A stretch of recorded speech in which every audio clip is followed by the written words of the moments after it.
Почитувани гледачи, добро дојдовте во најновото издание на емисијата Агроинфо на ТВ канал ВИС. Оваа наша емисија ќе започнеме со анализата која што ја направи невладината Finance Think, која што покажува дека најпогодени од ковид кризата се земјоделците, односно во време на пандемија земјоделскиот сектор изгубил околу 21.000 работни места. Најчесто тоа се самостојни земјоделци кои што престанале да ги плаќаат придонесите и сите тие социјални давачки кои што ги имаат и се пријавуваат под Агенцијата за вработување. Повеќе детали за анализата на Finance Think во продолжение. Неголема жртва на пандемијата со ковид се земјоделците. Анализата на невладината Finance Think покажува дека земјоделскиот сектор во 2020 година изгубил 20.776 работници. Најголем дел од изгубените работни места се кај самовработени земјоделци и кај неплатени семејни работници. Земјоделскиот сектор бил силно удрен од кризата, но не наишол на соодветна владина заштита, велат од Finance Think, додавајќи дека освен загубени работни места, корона кризата предизвикала пати на доходот на земјоделските плати за 16%, а одработените часови се намалија за 28%. Земјоделските работници беа и најсилно погодени од COVID-19 кризата и најмалку заштитени од владините мерки, велат од Finance Think, а како аргумент ги користат бројките кои покажуваат дека во преработувачката индустрија се загубени нешто над 1000 работни места, 2500 во градежништвото, околу 2000 во транспортот, во угостителството бројот е задржана, во трговијата се регистрира зголемување од 4500 работни места. Дел од причините за ваквите состојби се лоцираат во низа ранливости кои ги прават земјоделците подложни на негативни последици на корона кризата. Сето тоа, според анализата, им го отежнува пристапот до владините мерки за зачувување на работните места. Имено, речиси половина од нив се самостојни земјоделци кои плаќаат данок и придонеси за своја сметка. 1/3 се неплатени семејни работници, а само 16,2% работат за плата. Од тука станува јасно дека мерките кои властите ги споредуваа и ги спроведуваа во време на COVID-19 за зачувување на работните места, првенствено мерката 14.500 денари по работник, но и мерката за субвенционирање на најмногу 50% од социјалните придонеси, не можеле да бидат искористени од страна на земјоделските работници. Тие мерки бараа корисниците да бидат формални работници со писмен склучен договор за вработување, кој работи во фирма која има пат на прометот поголем од 30%.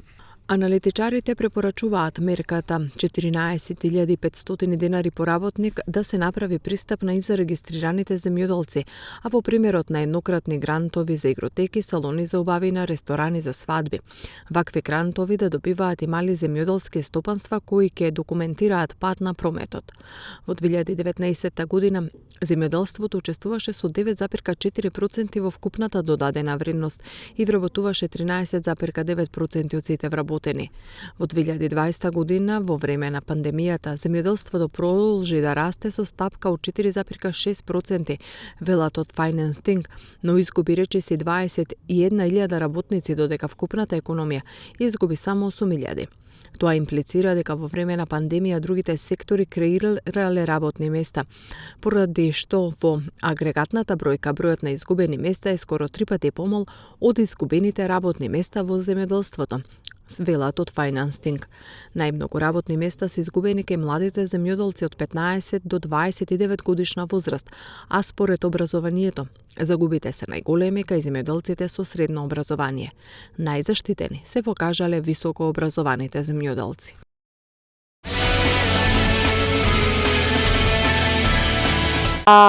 Агенцијата за развој на земјоделството и руралниот развој го објави повикот за субвенционирање на набавени грла добиток. Од друга страна, сточарите во Струмичко се жалаат на условите во кои што работат и тоа што се ставени во ситуација да мора да го намалуваат својот сточен фонд. Фармерите кои набавиле педигрирани кози и овци во септември до декември 2020 година може да аплицираат за финансиска помош за набавениот добиток. Директорот на платежната агенција Никица Бачовски информира дека станува збор за мерката 121 за инвестиции за модернизација на земјоделските стопанства. Максималната финансиска поддршка за оваа мерка е до 6.500.000 денари прифатливи трошоци по поединечен корисник. Поддршка се исплаќа по принцип на кофинансирање на завршени исплатени инвестиции од страна на корисникот во висина до 50% од вредноста на одобрените прифатливи трошоци за инвестиции, информира директорот Бачовски. Тој додава дека и ставката за кофинансирање се зголемува во случаите кога се работи за инвестиции на земјоделско стопанство чиј носител е млад земјоделец, за инвестиции во подрачја со ограничени можности на земјоделско производство, инвестиции во подрачја со ограничени можности на земјоделско производство кога носителот на инвестицијата е млад земјоделец и за инвестиции во недостапни рурални заедници. Сточарите пак од Струмичко се жалат дека го намалуваат бројот на грла добиток. Колку време се занимавате со овчарство? Од детинство, од дете. Колку овци имате? 80. И? Ништо слабо, заработувачка нема од нив. Прибидејќи јагнето, веќе едно 5-6 години, 120, 130, а таа година го зимава 90 и 100 динара. Мислам, у април месец, мај. И тешко, волната веќе 2-3 години, веќе 2 години посебно нич не ја зима, ти кажа зима 20 динара, 25 динара. И многу тешко да обстане човек и затоа човеците и продават. И кој имаше мерак, изгубија воля, знаеш како е. Вие продадовте нешто од сточниот фонд?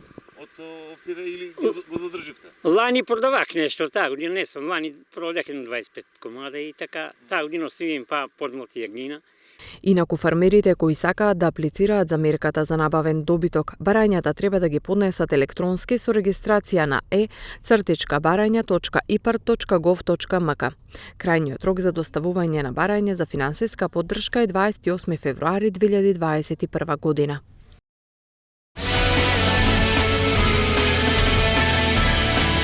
Руралната жена е носителот на промените во заедницата. Ова е пораката на невладините организации кои што работат во делот на зајакнување на положбата на руралната жена и нејзината улога како во земјоделството, така и во целокупното живење.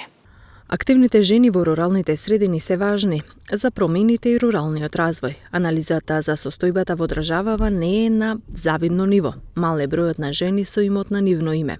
За земјоделките важно е и за добивање на државни субвенции.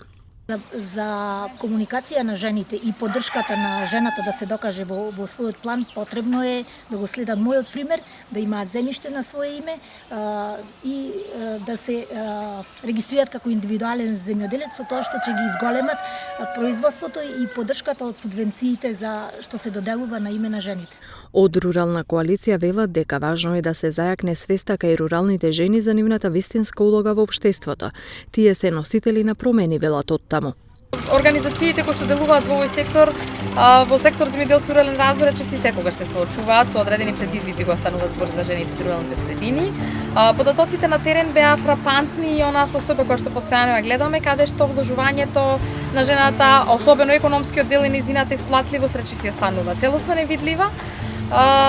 Се уште се премногу малку сопственички на сопствен имот, а особено е лоша состојбата кога станува збор за или каде може да ги видите жените кога станува збор за донесување на одлуки на локално ниво, во местни заедници и така натака. Така да токму тука и најмногу сакавме да влијаеме и од тука произлезе и главната идеја за проектот Активни жени во руралните средини, активно предонесуваат во економскиот развој на локалната заедница, се со цел, бидејќи жените се сметаат за носители на промените, да ги направиме промените и токму во руралните средини преку нивната економска активност. Соодветната положба и улогата на руралната жена во заедницата игра големо значење за одржлив и стабилен развој на самите рурални средини. Воспоставувањето еднакви можности и услови по родова основа е неопходно за создавање одржлив развој на руралните средини. Целосната вклученост на жените е од особено значење во воспоставувањето на одржлива социјална структура на руралните заедници и ревитализација на локалната економија.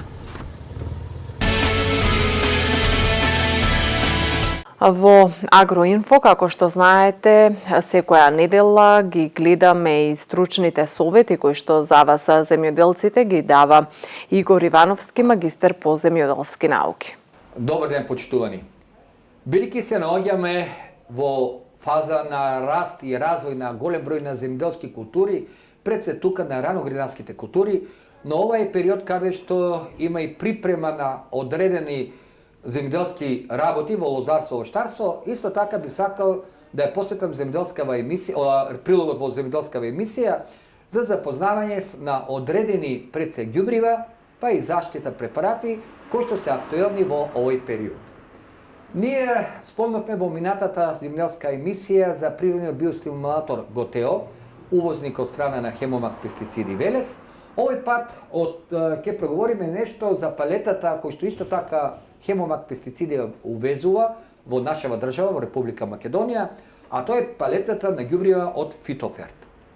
Овдека имам две течни ѓубрива, и тоа Аминофлекс и Хуми Супер 10-5-10. Разликата меѓу овие течни ѓубрива е тоа што Аминофлекс доминантна му е аминокиселината и други компоненти, а во Хуми Супер доминантно пред се му се хумусните киселини, нормално со додаток на НПК комбинација азот, фосфор, калиум 10-5-10. Кога ставам збор за примена, сакам да нагласам дека во ова период каде што има потреси на времето, односно кај растенијата температурни шокови да станува, знаеме, гледаме нормално зимски период, топло, сонце, дента, сабале, ладно, облачно и така натаму, сето ова се негативно рефлектира врз растот и развојот на растенијата. Затоа, почитувани, задолжително е потребно и мора да го употребите аминофлексот во доза, во концентрација од 30 мл до 35 мл во 10 литра вода. Нормално може да оди во систем капка по капка, но најдобро е фолиарно. Значи, со заштитата, хемската заштита на растенијата, задолжително да го употребите и аминофлекс. Додека пак Хуми Суперот се карактеризира со тоа што е составен со хумусни киселини кои што учествуваат во биохемиските и физиолошките процеси кај сите растенија, ги стимулираат раст, развој и така натаму, а исто така содржи и минерални компоненти кои што уште повеќе помага растенијата нормално да се развива. Доза на употреба фолиарно со прскање изнесува исто 30 до 35 мл во 10 литра вода, а во колку го ставате во систем капка по капка, тогаш доза на употреба е отприлика литро до литро и пол за 1 декар. Ке ве подсетам дека Хемомак пестициде од групата или од палетата на Фитоферт увезува и кристални ѓубрива со различна комбинација. Овдека имаме 10-40-10, каде што доминантен елемент е фосфорот, нормално има 3,20 и така натаму, и каде што исто така содржат микроелементи во одредени комбинации магнезиум и друго. Но би се префрлил сега кај Агроуник Македонија, затоа што и они имат специфични, интересни, квалитетни ѓубрива, каде што палетата нивна обично е на друга страна, односно нивните ѓубрива или стимулатори се на база на бактерии. Бактерии потребни нормално да растат, да се развиват растенијата, односно бактерии потребно е да се врши разложување на одредени компоненти во почвата. Така е Унистарт, кој што се карактеризира со тоа што има повеќе соеви на бактерии и каде што преку систем капка по капка или заливање се внесуваат во почвата самите бактерии и понатаму тие ги разложуваат минералните компоненти, азот, фосфор, калиум, али пример калиум сулфат, пример амониум нитрат и така натаму, на јонска форма или достапна за растенијата форма, кај растенијата форма. Односно, доза на употреба на Унистартот се движи само 30 мл во 10 литра вода, ако сакаме да залеваме пример асад, или во систем капка по капка 1 литар за 1 декар просечно. Во текот на вегетација пожелно е неколку пати во размак меѓу околу 30 дена, околу 1 месец, да се употреби преку систем капка по капка Унистарт со цел да се стимулира и да се збогатува почвата се повеќе со овие потребни бактерии. Исто така би ве потсетил од страна на Агроуник за славолот. Овој славолот е оди во систем капка по капка, кој што се карактеризира со тоа што тука има ауксин. Ауксин добиен на природен начин со помошта на бактерии кои што го слободуваат ауксин, а тоа е хормон на раст и развој. Бидејќи на природен начин нема опасност од фитотоксичност со уништување или изгрчување на растението, него напротив го стимулира растението да расте, да се развива, а со тоа почитувани уште подобро да се добие квалитетот, а исто така и го забрзува и процесот еве кај зелката да дојде побрзо мотање на главите, а знаеме дека со тоа ќе овозможиме да се добијат и подобри резултати. Сега би се навратил и би тргнал кон палетата на есера, палета увезена од Агроуник Македонија, односно Агроуник во Македонија, Агроуник Скопје. Шали се извинувам од Агрорадомак, се извинувам Агрорадомак, моја грешка, Агроуник беше преходно, сега Агрорадомак. Значи, од страна на Агрорадомак, палетата на есера.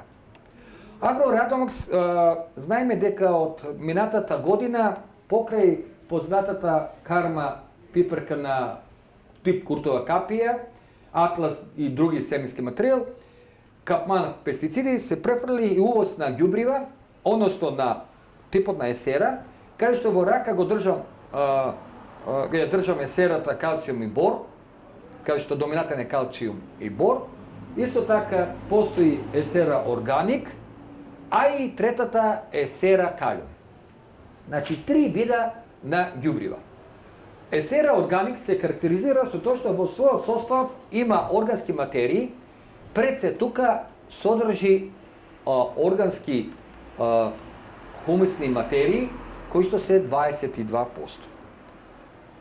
Во колку се употреба во систем капка по капка, доза на употреба е околу литра и пол на декар, или со заливање или фолиарно со прскање, доза на употреба изнесува околу 30 до 40 мл во 10 литра вода.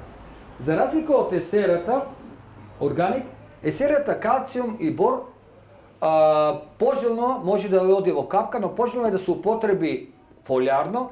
Особено ова го напоменувам каде што сега со почетокот на вегетација, особено во овоштарството, борот ќе е потребен и пожелно е да се употреби на старт на вегетација, пред цветање, за време на цветање, па и понатаму, затоа што има и калциум, кој што е потребно особено кај јаболчестото овоше за избегнување на така наречени горки пеги.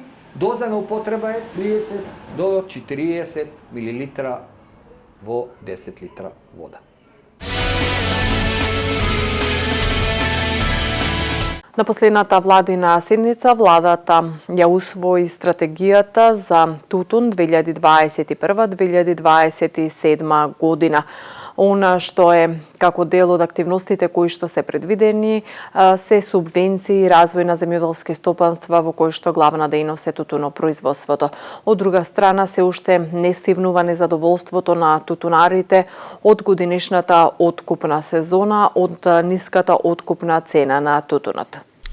Државна помош на земјоделските стопанства кои се занимаваат со тутунско производство, поддршка на доходот на земјоделските стопанства, политиките за рамномерен и одржлив развој насочени во тутунопроизводните региони и поддршка за формирање организации на производители. Ова се дел од предвидените активности во стратегијата за тутун 2021-2027 година, што ги усвои владата на синоќешната седница. Тутунопроизводителите годинава се соочија со големи предизвици. Неочекуваната ниска просечна откупна цена им ги зголеми проблемите, а неотпочнувањето со откуп на далија табак уште повеќе ги комплицира работите. По неколкуте средби министрот Хоџа и вклучените се договорениот тутуно далија да го преземе тутунскиот комбинат Прилеп. Денес ние успеавме да договараме тоа што беше моментална состојба.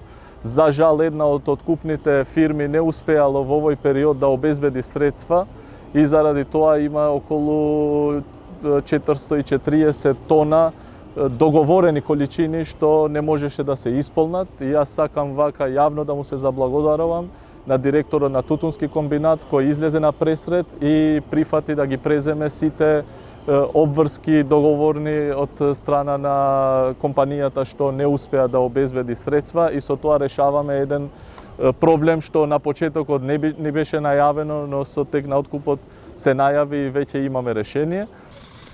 Денеска на протест пак излегуваат тутунарите од Прилепско. Не се задоволни од просечната откупна цена.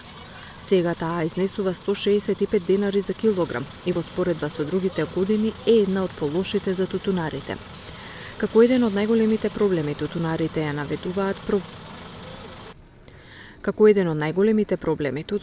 наведуваат проценката на тутунот. Тие ја обвинуваат и владата дека според нив не стои на зборот, а ништо од ветеното не е остварено. Ставот на Министерството е дека сиот тутун што ќе е произведен ќе биде откупен. Во моментов откупени се околу 17.000 тони тутун. До 5 февруари во подрачните единици на Министерството се пријавуваше и вишокот произведен тутун, кој се очекува да биде откупен до законскиот рок, односно до 28 февруари. Велат од Министерството за земјоделство, шумарство и водостопанство.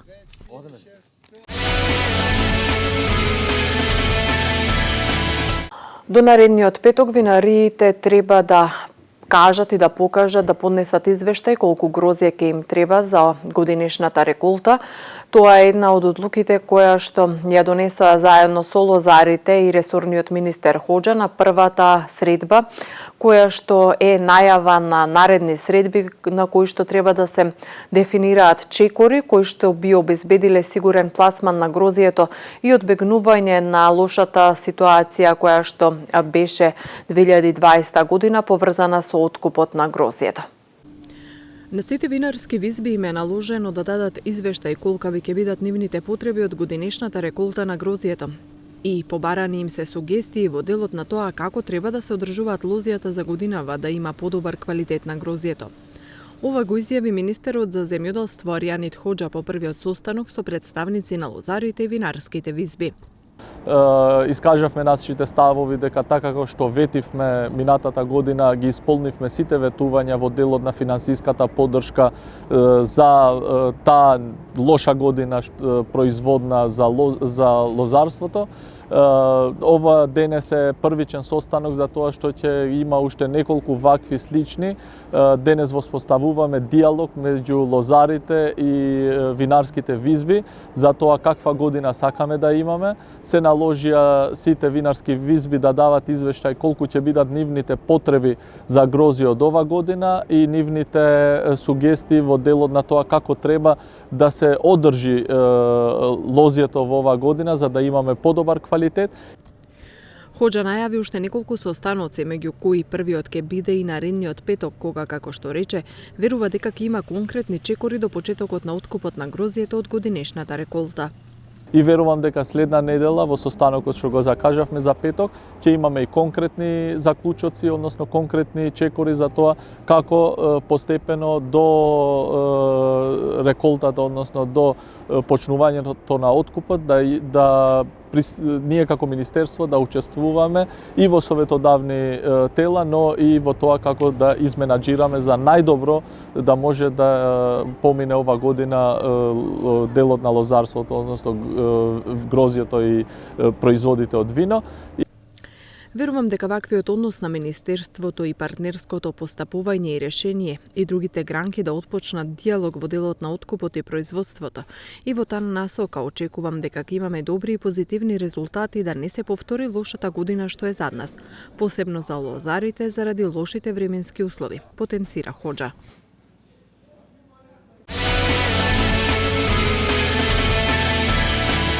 И за крај на оваа наша емисија, како што веќе знаете, да погледнеме некои занимливости поврзани со земјоделското производство.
Поштувани, тоа беше се во ова издание на емисијата Агроинфо. Благодарност за вниманието со кое не следевте. Пријатно.